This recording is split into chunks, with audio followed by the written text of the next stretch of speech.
Well, as we grow to know God, as we become more and more familiar with his character and worship him over a lifetime, we become more like him.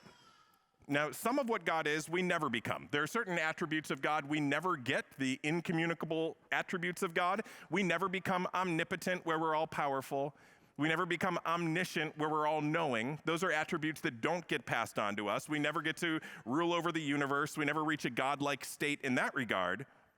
But other attributes of God are communicable. They do become ours in increasing measure as we live by faith. God is perfectly pure, and we grow in our practical purity. God is perfectly true, and we grow in our truthfulness. And it's not that we reach his level of perfection in this life. We fall short in many ways in every category. But if we know God, then we are on a long road to becoming like him in his character. We're always becoming like the God that we worship. The direction of our lives can also always be charted by the ultimate object of our affections. And one of the attributes of God that we do slowly take on is that God is a just God, a God of justice who's making us into just people. And this is said of God over and over again in Scripture. Deuteronomy 32:4, it says, "The rock, his work is perfect, for all his ways are justice. A God of faithfulness and without iniquity, just and upright is he." Psalm 33:4-5 says, "For the word of the Lord is upright, and all his work is done in faithfulness. He loves righteousness and justice. The earth is full of the steadfast love of the Lord." Deuteronomy 10:17-18 says, "For the Lord your God is a God of gods and Lord of lords, the great, the mighty, the awesome God, who is not partial and takes no bribe. He executes justice for the fatherless and the widow and loves the sojourner, giving him food and clothing." And we are made in God's image, and so the requirement on our lives is that we do justice. Proverbs 21:3, it says, "To do righteousness and justice is more acceptable to the Lord than sacrifice." So doing righteousness and doing justice, those are two almost interchangeable concepts in Scripture, are more acceptable to God than any sacrifice that we can make. And so today we'll talk from Proverbs about what it means to do justice, specifically in Proverbs, and then also where we get the strength to carry it out. And now you may right now already be beginning to tune this out, and it could be because you think that justice is just something that happens in court. And if that's all, then most of us will spend very little time in the court system unless we're there vocationally or we get in trouble a lot. Like there's a pretty good chance that we're not in court all the time. So you might be able to tune this out and say, well, this doesn't really apply to me. Also, maybe you're tuning this out because in so many ways the term justice gets co-opted by the culture around us and gets redefined. And so we might think that justice is everything that we're told justice is within the social justice movement, or there's just something that activists do. But the truth is, some of that is justice, some of it isn't, some of it's actually anti-justice. But the fact that there are false forms of this doesn't mean that there aren't true forms. I mean, doing justice or doing righteousness in the Bible and in Proverbs specifically is something that all of us are supposed to be engaged with. So what does that mean? Well, C.S. Lewis is helpful here. He says that justice means much more than the sort of thing that goes on in law courts. It's the old name for everything we should now call fairness. It includes honesty, give and take, truthfulness, and keeping promises. What we think of as fairness actually does sum up a lot of what Proverbs says about what justice is. And now, it doesn't sum up everything. There's actually more to it than that, and we'll show how Proverbs says that there is more to it than that. But when we think of justice almost exclusively as fairness, then we actually get to see how it applies to all of us. I mean, every parent has to try to mete out justice to their children. I mean, some of the first things our kids learn to say is, "That's not fair." And so they're appealing to you in the court of the home, and you have to try to figure out what's just in this situation. I mean, friends have to try to be fair with each other. Managers have to try to be fair with employees. We have to try to be fair and objective when we're helping people sort out conflict or in a conflict ourselves. Elders and spiritual leaders, and really any kind of leaders in any capacity, have to apply the principles of justice and fairness. And we all want to be part of a society that's just and fair. And so doing justice is an almost daily requirement for almost all of us. And so we'll start with the Proverbs that talk about justice as fairness. We'll move on to some that talk about how it's even more than that. And then we'll talk about where we get the strength to do justly. So first of all, we are called to fairness in all of our dealings. Proverbs 11:1 says, "A false balance is an abomination to the Lord, but a just weight is his delight." And this is actually a command that is frequent throughout the Old Testament law, throughout the Bible, because someone in their day would go to the marketplace to buy some grain to make some bread for their family, and the way that they determined the price was by weighing it in the scales. It was like a bulk section at Wegmans for everything that they bought, so everything got weighed, everything got paid for by weight, and they would just pay accordingly. And it says here that God hates a false balance. Because a practice of a shady merchant would be that they would have the scale where they would put the grain on one side and weights on the other, and those weights would be stones that would be marked with a certain measurement. If it were our day, it would say like 1 pound, and so you pour a pound of grain or so into that side, you put the one pound stone down, it balances out, and okay, I'm gonna pay for 1 pound of grain. But a shady merchant would take that stone that was labeled 1 pound, shave some off, hollow it out, make it so that you were actually paying for 1 pound when you were getting far less than 1 pound. So maybe a merchant would have one set of stones for his friends, and those had the honest and accurate measurements and the accurate weights, but then a whole set of dishonest stones for his enemies or people he didn't care about. So there were different stones, different weights, there was a double standard. And Proverbs 11:1 says that kind of dealing is an abomination. It's a hateful thing to God. He echoes what the prophet says in Micah 6:1, "Shall I acquit the man with wicked scales and with a bag of deceitful weights?" God is super concerned about this practice. He hates a false balance. He delights in a just weight. God loves true and accurate measures. And this is because God can't lie. God is true, and he wants those who are made in his image to be true like he is. The big principle here is that God's people who want to do justice should never be the people who rip people off. They should never deceive others to gain for themselves. They shouldn't have 2 sets of standards. They should tell the truth. If the stone says 1 pound, then that's what it should weigh. And the truth is, this is how we want to be treated. And we just take for granted that this is how we're being treated when we go out. I mean, we just take for granted that those scales in the bulk section at Wegmans are accurate. We take for granted that the meter on the gas pump is telling us exactly how much gas we're getting. We take for granted that odometer on the car that we're buying is accurate and tells us how many miles that car's been driven.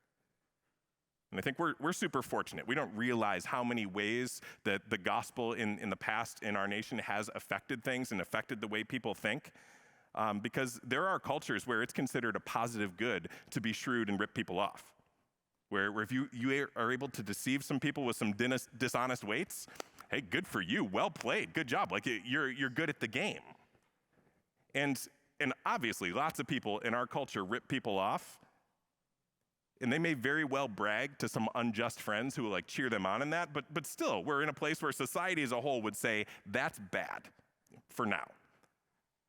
You know, I knew of a car dealer in the 80s who used to brag about clocking back the odometers on cars that he would sell so that he could rip people off. Like he had people that knew how to do that. He would brag, and he had his shady friends who would applaud that shadiness. But still, we hear that story, and we all just kind of know, yeah, that's bad. Because we've been influenced by God's moral laws. We've been influenced by historic influence of Christianity. We just know that measurements should be true. And we should apply this in our lives to all kinds of measurements. I once knew a pastor who had earned a bachelor's degree, but then almost overnight started calling himself doctor.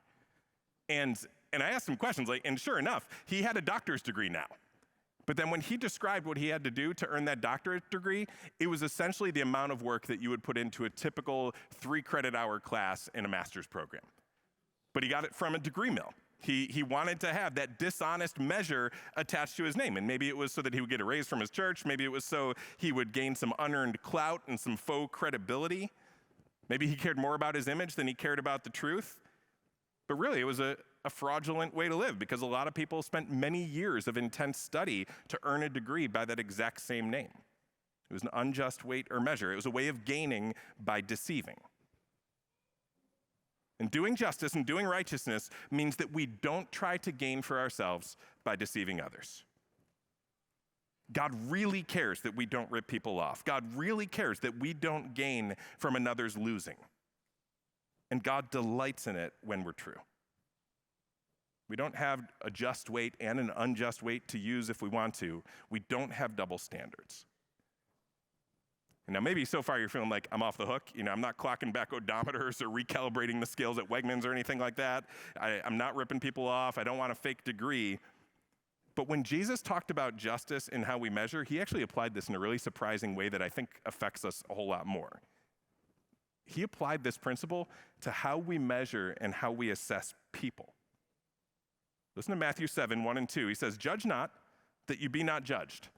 For with the judgment that you pronounce, you will be judged, and with the measure you use, it will be measured to you."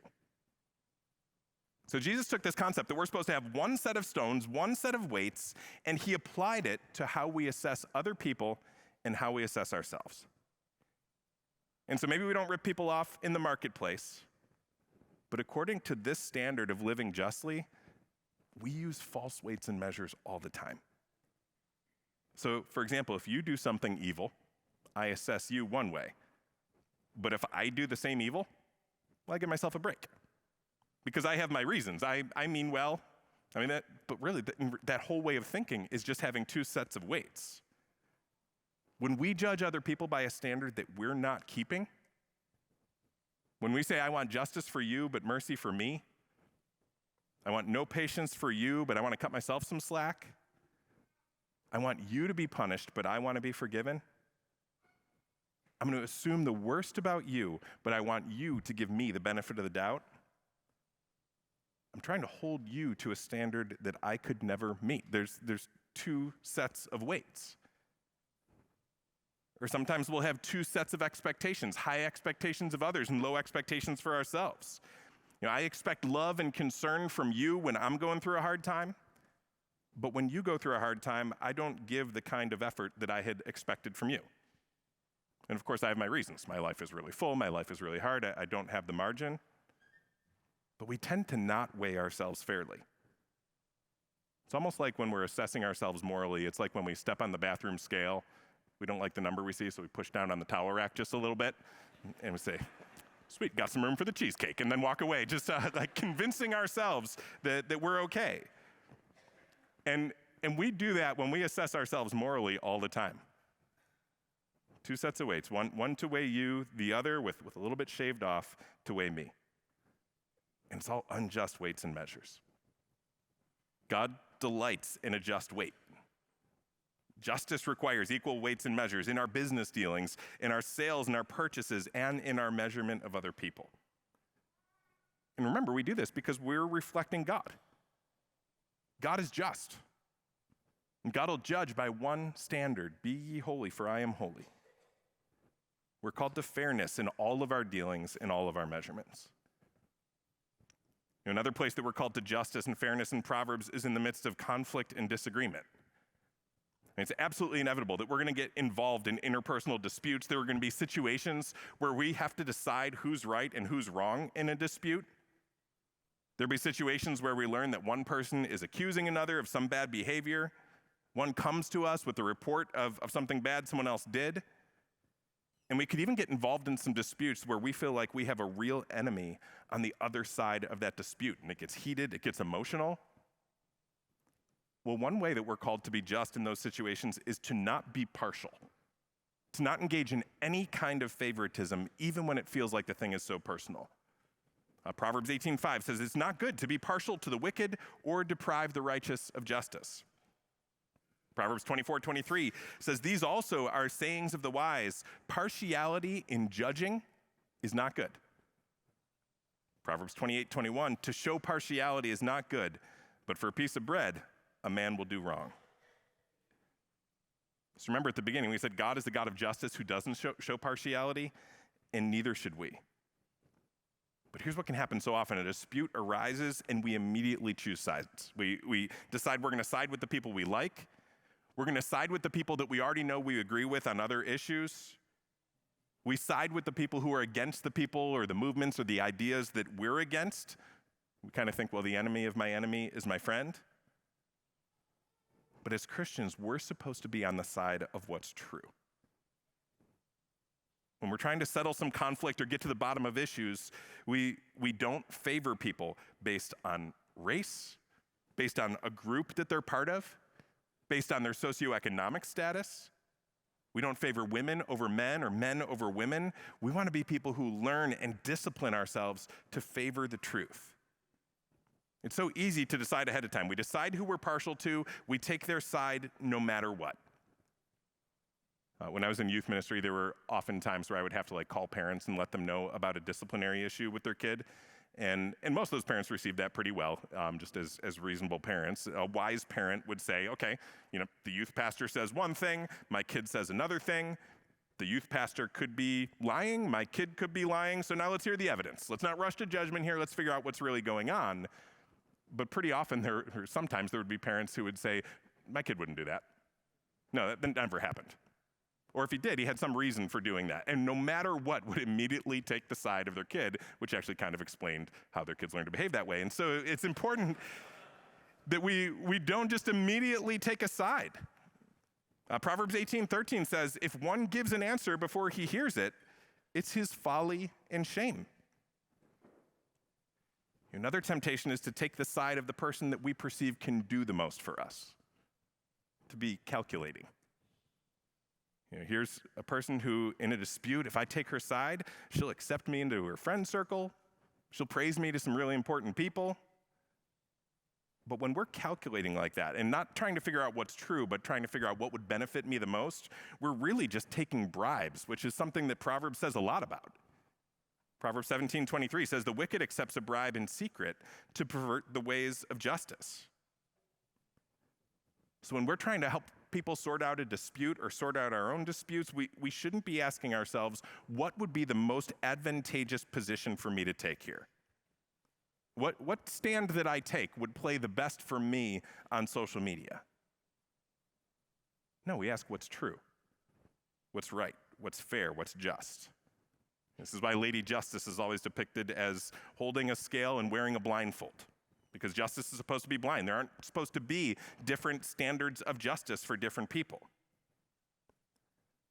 It's also super important when we're trying to sort out a dispute between two people to recognize that there are always two sides of that story. And if we are in a position where we have to render some kind of judgment on it, we absolutely, if we're going to be just, have to hear both sides.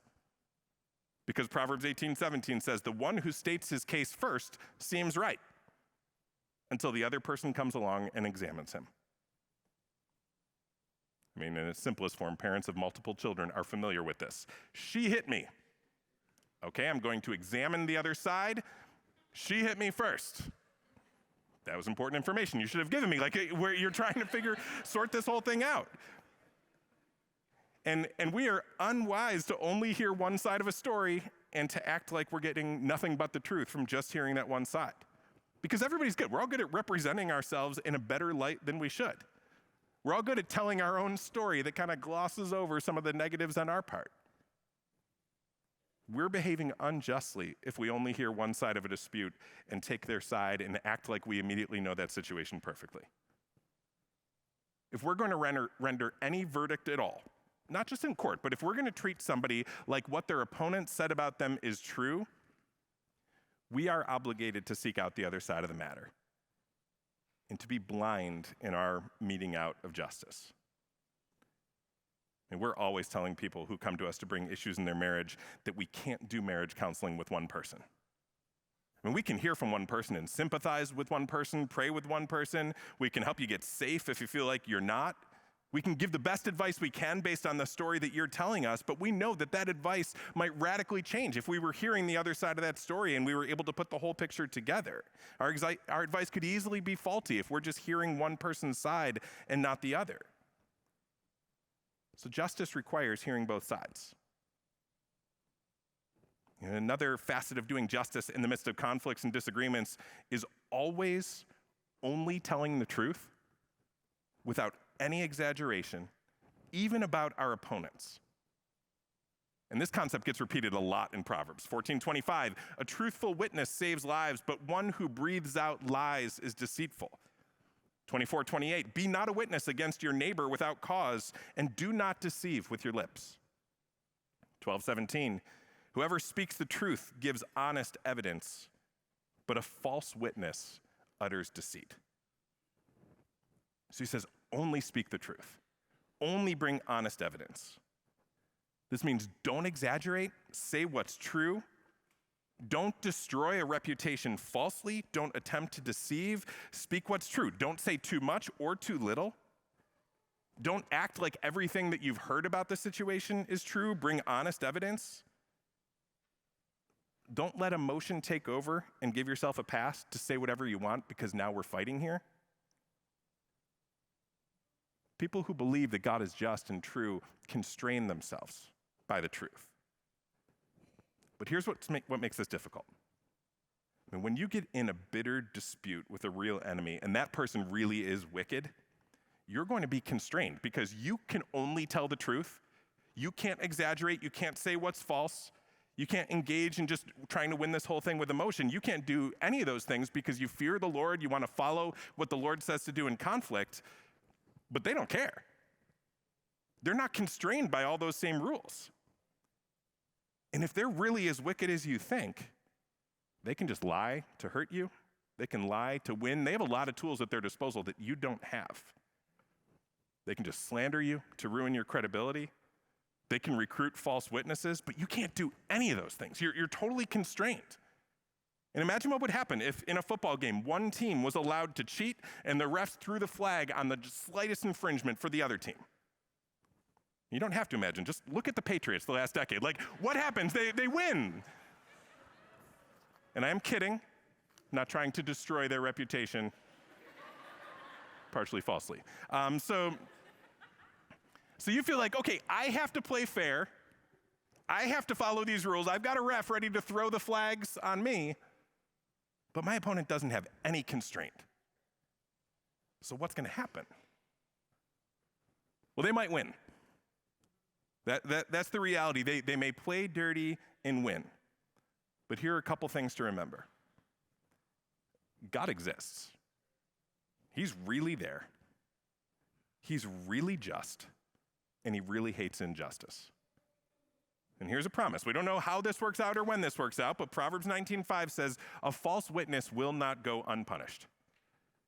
And he who breathes out lies will not escape.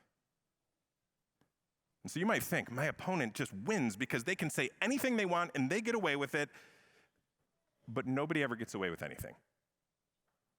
The fear of the Lord is the beginning of wisdom, and God is a good judge. They may walk away with a smirk, they may walk away with a win, but the Lord sees. Also keep in mind that Jesus won by losing. I mean, wicked people did the greatest possible injustice against Jesus. They killed the only truly innocent person. They stirred up false witnesses to lie. They weren't constrained. Judas accepted a bribe to pervert justice. It would be easy to look at Jesus on the cross and think that wicked people won. If Jesus had just played dirty, if Jesus had just broken off the constraints, he certainly would have won. He had it in his power to win, but instead he died. And it might look like wickedness won, but Jesus rose again. The wicked didn't win. Jesus did win. God does sort things out. Jesus won by losing. And so if doing right constrains you so much that you lose, I mean, like when you're in an important conflict, it's important to use every just tool at your disposal. But if the only way for you to get a different outcome is to be wicked and deceitful yourself, accept the loss. And trust that that's the best for now and that God will sort it out. Again, I'm not saying not to fight or not to use every resource at your disposal. Do so. Sometimes there are really important issues of justice where we do need to get involved and do those things, but don't be wicked. Don't lie. Don't be deceitful. And something else to remember in all this is that Satan is not loyal to the people that he uses. I mean, Satan filled the heart of Judas. He used Judas to accept a bribe and pervert justice to get Jesus arrested. And then when Satan was done with Judas, Judas realized what he had done and went out looking for a rope to hang himself, and Satan wasn't there to stop him. Satan got what he wanted out of Judas and then went right back to destroying him. And sometimes you feel like you're in a conflict with an opponent and you feel like they couldn't be more wicked. They're just lying. This is just evil. It's almost like they're being used by the enemy. And that may be the case. But when the enemy's done using people for his purposes, he'll turn on them too. He's not loyal. So take heart. So we're called to fairness in our dealings. We're called to fairness in the midst of conflict. And we're also called, if we're going to do justice, to strive for fairness for the disadvantaged around us. Proverbs 31 verse 9 says, "Open your mouth, judge righteously, defend the rights of the poor and the needy." Proverbs 29:7 says, "A righteous man knows the rights of the poor. A wicked man does not understand such knowledge." So a righteous person, a just person, is someone who understands the rights of the poor and defends the poor and needy, defends the people who cannot defend themselves. I mean, in most societies, it's easy for the poor and the needy and people who have nothing to give back, it's easy for them to be oppressed because they can't afford to go to court. They don't have access to justice. They don't have anything to offer anybody. And so this can create communities where the rich can get away with things and the poor get oppressed. But just people speak for those that can't speak for themselves. They know that to give to the poor is to lend to the Lord. And so if you fear the Lord, that's your incentive to help the people who can't help themselves and can never give back. The weakest and the most helpless get the special concern of the just. Just people defend people that can't defend themselves. Just people care for the rights of the poor, of the sick, of the elderly, and of the absolute weakest among us who could never defend themselves, and the unborn. And doing justly means providing a voice to the voiceless so that everybody in society has the same opportunities. And again, this is not saying that everybody in society gets the same outcomes in their lives. That's kind of a secular concept of justice and equity that isn't biblical. I mean, in Proverbs, you see people who are working harder, and as a result, they get more. People who don't work, and as a result, they get less. And it doesn't say that that situation by itself is an injustice. But I think we all agree that both should have the same shot at it, the same opportunity. And so we want to advocate to give the unborn a shot at life, to give the weak a shot at justice over those who are mistreating them, to take up their causes when they can't do it alone because they're at a disadvantage. So we want fairness in our dealings. We want fairness in all the conflicts we get involved in. And we also just want fairness in our culture around us. And so much of justice is fairness. But the book of Proverbs actually goes farther than that. In a section of Proverbs about God's blessing on the house of the righteous or on the house of the just, there's a passage that says this, Proverbs 3, 27 to 29. He says, "Do not withhold good from those to whom it is due, and when it's in your power to do it. Do not say to your neighbor, 'Go and come again, tomorrow I will give it,' when you have it with you. Do not plan evil against your neighbor who dwells trustingly beside you." So this passage and a whole bunch of others call righteous people not to withhold the good from others that we could give to them. So someone comes to borrow something they need, you could give it to them. He says, don't make them wait till tomorrow. Don't withhold the good that you could give them right now. Now that sounds costly. It also seems like it could be unfair. It would mean more for you and less for me if I lived that way. If I'm always giving and helping, then I'm the one who's at the disadvantage. Right.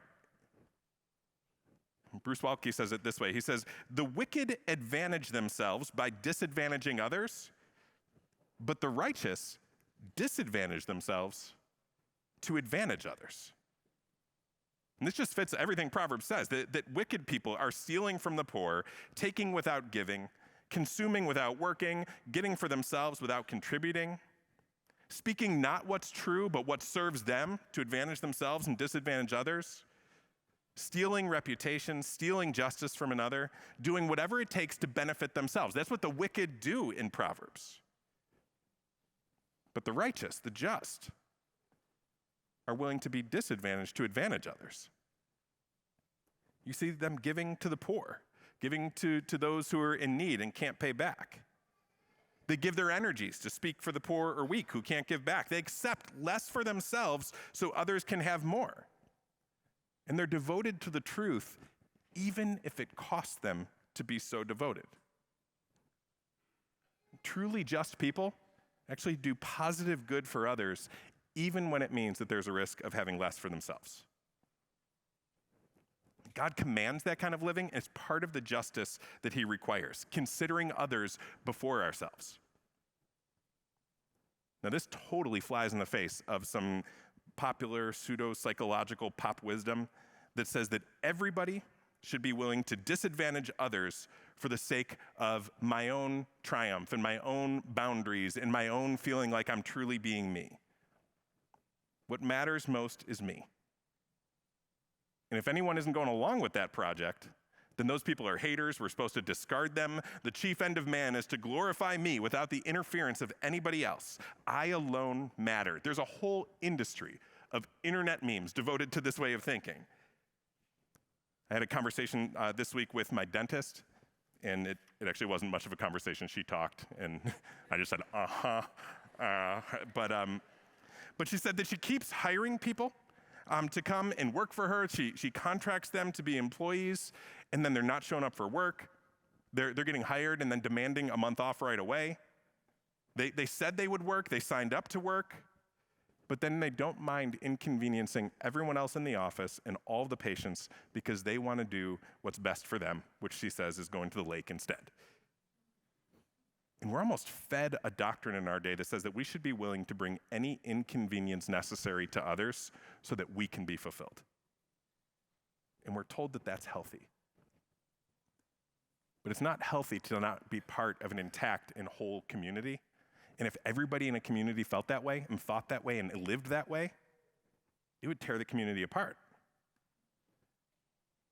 But just, righteous people are willing to disadvantage themselves so that they can provide an advantage to others. They care for their neighbors, not just themselves. They think about how their decisions impact others. And now we hear these things, and here's the hard thing about the commands of God. How we respond to God's commands is how we respond to God. Like, you can't really separate those two things.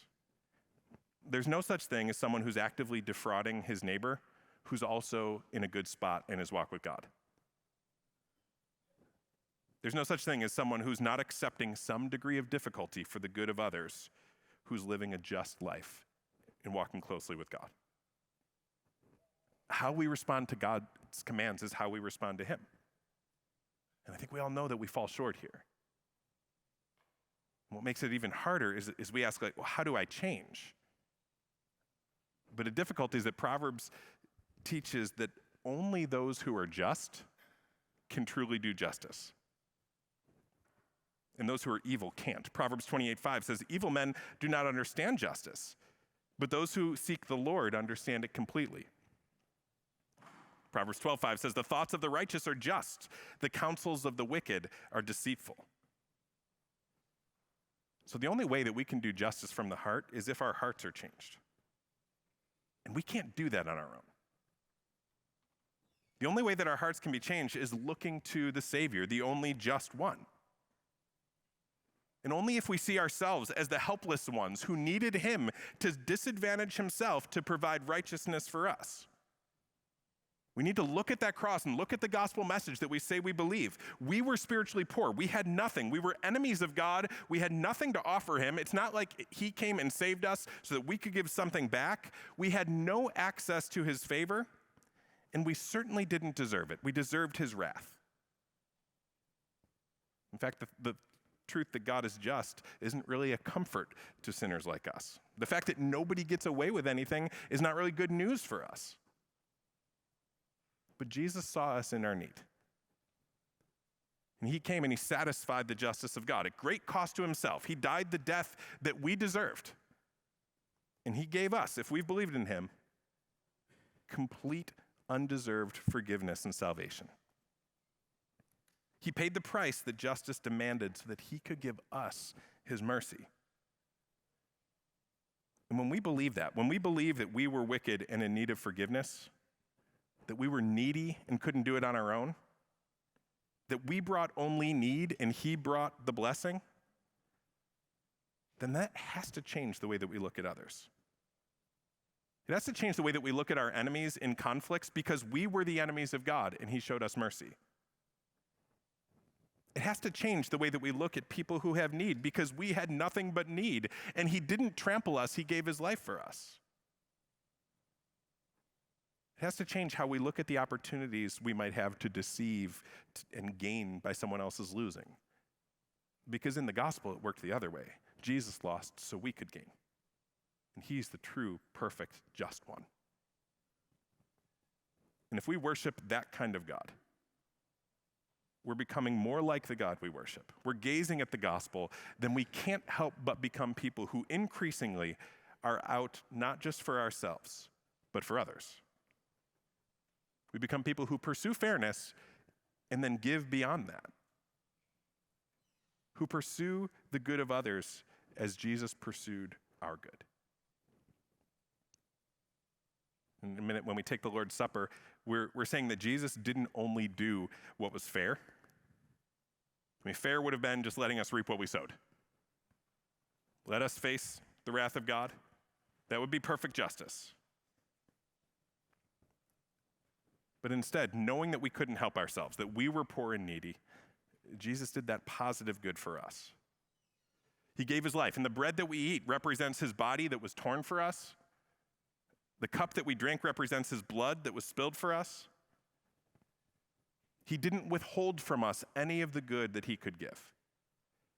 And in taking this, we believe that.